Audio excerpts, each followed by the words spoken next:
தேவி ஒன்னும் தயக்க வேண்டாம்.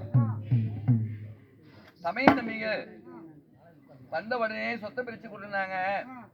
சமயமார்களை பார்க்கும் பொழுது எனக்கு ஏதோ சந்தேகமா இருக்குது சுவாமி. அதனால வேண்டாம், என்னோடவே இருன்னு சொல்றேன். தேவி நாம வளர்த்துற பிள்ளைங்க நம்ம எதுவும் செய்ய மாட்டார்கள். அதனால அவரவர் வீட்டுல இருந்து கெட்டி சாதம் எடுத்துட்டு வராங்க. நமக்கும் நம்ம தம்பிமார்களுக்கு திருமணம் செய்து 4 மாத காலமாக சாதம் கொடுக்கல. அதனால் நம்ம வீட்டுல இருந்து நிறைய சாதம் கொண்டுட்டு வா. நான் தம்பிகளுக்கு இன்னைக்கு சாதம் கொடுக்கணும். என்னதான் இருந்தாலும் இந்த முகத்தை நான் இன்னைக்கு பார்த்துட்டே இருக்கணும் போல இருக்குதுங்க. இல்லம்மா, வியாபாரத்தை போய் அவங்களுக்கு செய்து எப்படி வியாபாரம் செய்யணும், யார்கிட்ட கருவாடு வாங்கணும் அப்படி என்று இது என் தமையமார்தான்னு சொல்லி பழக்கி வைத்துட்டுனா அவங்கவுங்க வியாபாரம் செஞ்சுக்குவாங்க. அதனால சாதம் செஞ்சு கொடுமா. ஆமா அப்படியே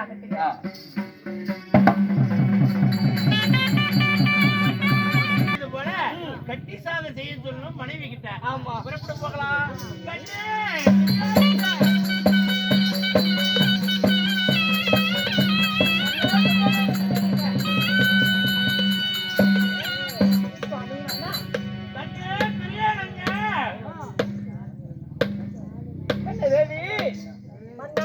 அதாவது எங்க போனாலும் அப்பனசாமி கருவாடு தான் விக்குது. சரி, எங்களுடைய கருவாடு வாங்குவதற்கு ஆள் இல்ல. அதனால எங்க அண்ணன் கிட்ட போய் சரி நீ சொன்னது போலவே அண்ணா உங்களோட வந்து நாங்க கருவாடு வியாபாரம் செய்யறோம், எங்களுக்கு கத்து கொடுங்க அப்படி சொல்லி கூட்டிட்டு போறோம். சரி, எங்க போனாலும் அவர் கருவாடு தான் விக்குது. சரி, ஏண்டி அவர் கூட போற கட்டி சோறு கட்டி கூட ஏண்டி சொன்ன மாதிரியே எங்க அண்ணனை போய் கேட்டோம். என்னன்னு கேட்டீங்க? இவங்க கூட வியாபாரத்துக்கு வாங்க. சரிடா தம்பி, சரி உங்களுக்கு கத்து கொடுக்கற சொல்லி கட்டி சோறு கட்டி சொல்லிட்டாரு. பைத்தியக்கார மனுஷா, கட்டிச்சோறு கட்டி கொடுக்குற வியாபாரத்துக்கு ஒரு ரைட்டு தான். ஆனா நான் ஒரு ஐடியா சொல்றேன் கேளு. என்ன? நான் சொல்ற ஐடியாவை 2 பேர்த்து ஐடியாவை கேட்டீங்கன்னு வச்சுக்க. சொல்லுங்க. நீ நம்ம வாழ்க்கையில எப்படி எப்படிலாம் ஜெகஜோதியா பொழைக்கலாம். அப்படியா? ஆமா ஆமா, அப்படியா? உங்க அண்ணக்கிறாருல்ல? ஆமா. கொழுதுனார உங்க அண்ணக்கிறாருல்ல? சொல்லுங்க. உங்க அண்ணனை கொண்டு விட்டு வச்சுக்க. நம்மள கொல்றோங்கற பண்ணி வாயாட பண்ணி மச்சாண்டாரு. நாம எப்படி பொழைக்கணும் அத மட்டும் தான் நாம ஒருத்தல கெடுத்தாதான் ஒருத்தை பொழைக்க முடியும். அட அப்படியா? ஆமா ஆமா. சரி சரி, நீ சொல்ற மாதிரியே கேக்குறேன். ஏனா அங்க சுத்தி இங்க சுத்தி ஆட்டை கடிச்சு மாட்டை கடிச்ச மாதிரி நான் அண்ணனையே கொல்ல சொல்றாங்க. ஆனா உனக்கு தெரியல, என் பொண்டாட்டி நல்லா தான் சொல்றேன். நீ சொல்லுப்பா. அதனால ஏங்க எப்படி தெரியுமா, இப்ப நம்ம கோழிக்கறி தின்னனா நம்ம வளர்த்தன கோழி கொல்றது இல்லையா, அந்த மாதிரி தான் நாம பொழைக்கணும்னா நம்ம அண்ணனை கொன்னாதான் நம்ம பொழைக்க முடியும். எப்படி கொள்றது? நீ ஒண்ணு கவலைப்பட வேண்டாம். அதாவது நீ கொல்றல தூங்கும் போது கொண்டு போடுற. ஐயோ பைத்தியக்கார மனுஷன், அப்படி கிடையாது. ஆனா யாருக்கு சந்தேகம் வரக்கூடாது, சந்தேகம் வரக்கூடாது, பாக்காதப்ப கொண்டு போடுற. அப்படி இல்ல, நீ கொஞ்ச நேரம் அந்த மாதிரி இருங்க. ஆள் அடிச்சா பல்லன்னு ஒரு இடம் இருக்குது, அங்க ஒரு வயசான ஒரு பாட்டிக்கிறா. அவ வந்து நிறைய பேத்துக்கு வைத்திய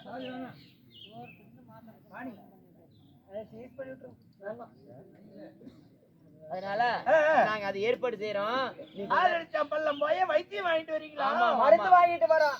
அந்த மருந்த எனக்கு கொடுத்து பாருங்க. நீங்க தின்னு செத்து போயிட்டா நாங்க எப்படி இப்படி நாங்க சுமங்கலியா இருக்கிறது?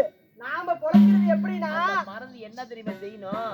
அந்த மருந்தை புளிச்சாதம் கட்டி கொடுக்குறோம்ல, கட்டிச்சோறு, அந்த கட்டிச்சோத்துல வச்சு அத அவங்க அண்ணனுக்கு வந்து கொடுத்து வச்சுக்க, செத்து போயிடுவாரு. யாருக்கு சந்தேகம் வராது. அண்ணா இது நல்ல வாசனை. உங்க ஊடு எங்க? அங்க நான் குடி இருக்கணும். யாரு இங்க பாருங்க, நாங்க போய் அந்த மருந்தை கொண்டு வந்து அந்த கட்டு சோத்துல வச்சிடறோம். 3 கட்டு சோறு கட்டுவோம். 3 கட்டு சோத்துல ஒரு கட்டு சோத்துல விஷத்தை வச்சிருவோம். அந்த விஷத்தை சோத்து எப்படி கண்டுபிடிக்கிறேன்னா, அதுல நாங்க பொட்டு வச்சு காமிப்போம், கருப்பு பொட்டு வச்சு கொடுப்போம். அதுதான் நாங்க ரெடி எடுத்துக்கணும். ஆனா நாசமா போனவங்களா செத்து போயிருவீங்கடா. அது இல்லைங்க. எங்க பாருங்க, அந்த கருப்பு பொட்டு வச்ச அந்த பொட்டலை தவிர்த்து உங்க அண்ணன் கையில கொடுத்தீங்கன்னா, அதாவது எப்படி தெரியுமா, குழந்தையும் கிள்ளி விட்டுறணும், தொட்டிலையும் ஆட்டணும். அந்த மாதிரி நாம மருந்து வச்ச மாதிரி இருக்கணும். ஆனா நாம தான் கொன்னதா இருக்க கூடாது, யாருக்கும் தெரியக்கூடாது. இது வரையிலும் சித்தோட்ல எத்தனை பேர்த்த கொண்டிருக்கிறேன் அப்படித்தானே. அதனால இப்ப எங்க அக்கா சாப்பாடு கொண்டு வந்துட்டாங்க. உங்களுக்கு தெரியாதுக்கு முன்னாடி நான் ஆலிச்சப்பழம் போயிட்டு வந்துட்டேன். போயிட்டு வந்துட்டீங்களா? போயிட்டு வந்தாச்சு. ஏங்க இங்க பாரு, இதான் புளி சாப்பாடு. ஆமா ஏங்க இந்த ஒரு விஷம்தான். ஆமா ஆமா, ஒருவேளை நீ பசியா இருக்கட்டே குண்டா, பசியா இருக்குன்னு அள்ளி வாயில போட்டாத, என்னோட தாலிக்கு பங்கு வந்துரும். அதனால அப்ப என்ன தாலிக்கும் அந்த பொட்டுக்கும் விதவிதமான சீலைக்கும் தான் என்ன வச்சிருக்கிற. அப்படி இல்லைங்க, நடக்க போறது பேசுறீ. ஏங்க இந்த சாப்பாடு அவங்க ஏதாவது கொண்டு போறீங்களா, அதாவது உங்க அண்ணனுக்கு வைப்பாரு, பாப்பா சாப்பிடலான்னு சொல்லி நாய் புழுனால நீங்களே எனக்கு ஊட்டி விட்டீங்க, இனிமே நான் உனக்கு இன்னைக்கே ஊட்டி விடுறான்னு சொல்லி ஒரு பாசமா பேசுங்க. அதெல்லாம் வரும், எங்களை வளர்த்து நாட்டுல தூக்கி தூக்கி தூக்கி ஊட்டுறேன். நான் தான் பண்ணுவேன். ஏங்க அதாவது தெரிஞ்சு தெரியாம இந்த சாப்பாடு சின்ன சாப்பாடுனா என்ன, எப்படி சாப்பாடு போயிருவாங்க? நாங்க பண்ண ஐடியாவில் எப்படி சாப்பாடு போயிருவாங்க? அப்படி ஒரு விஷம் அவர் வாயில வச்ச உடனே அவர் உசுறு போயிருக்கு. எனக்கு ஒரு ஆசை, என்ன அது என் தம்பி கொடுத்து பார்க்கலாமே. எப்படி சொல்றீங்க? சரி போலாமா, ஆகட்டும்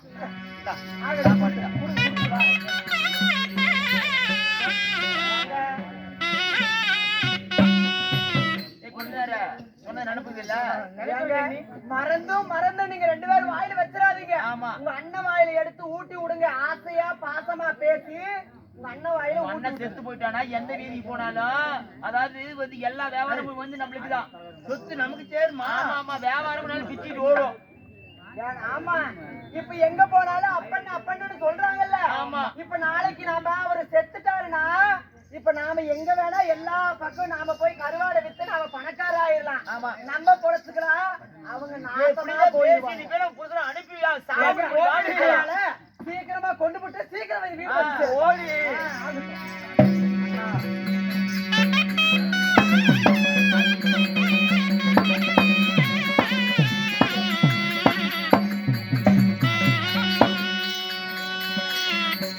அண்ணா தம்பி, அண்ணன் சொன்னது போலவே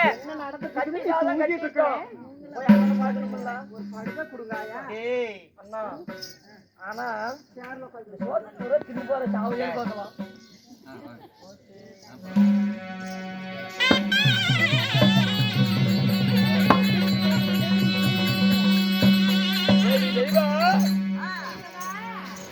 அந்த பொதிமாட்டை கூட்டிட்டு வாமா. அம்மா லட்சுமி,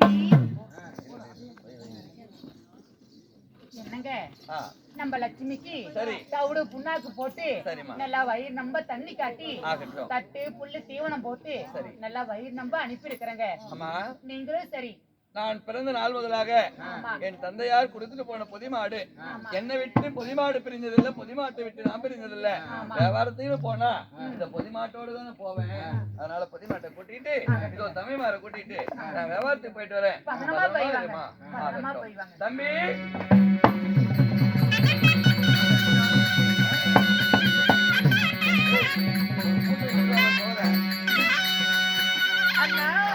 தம்பி போகலாமா?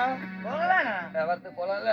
ஆகட்டும். எங்க இன்னொருத்தனை காணமே, அவன் வீட்டுக்காரர் சாதம் கட்டி கொடுக்கலையா? அவர் வாயாடி உப்புக்கு பதிலாம் மிளகாய் கூட போட்டிருப்பான். மாடா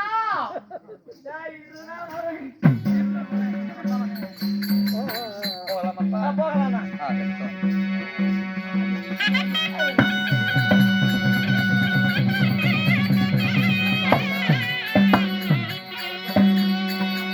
தமிழக கருவாத்த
நாகமலை தோகமலை அறுநூத்த கால வழி நடந்து வந்திருக்கிறோம். 5 கெட்டு புளிய மரம், ஆளடிச்சா பள்ளம். இந்த ஆளடிச்சா பள்ளத்துக்குள்ள பசிக்குது ஆகட்டும் தம்பி, பசிக்குதுன்னா கொண்டு வந்து சாதம் இருக்குது. இந்த சாதத்தை சாப்பிட்டு விட்டு வடகோடி வடமதுரைக்கு சென்று வேட்டையாடலாம். அதனால சாதத்தை சாப்பிடலாம்பா அண்ணா. அதனால 5 கட்டு புளிய மரத்தோப்புல எப்பயும் போல வழக்கம் போல் பொதி மாட்டை கட்டி விட்டு சாப்பிடலாம்பா. கட்டி வச்சு கட்டிட்டு வாங்க.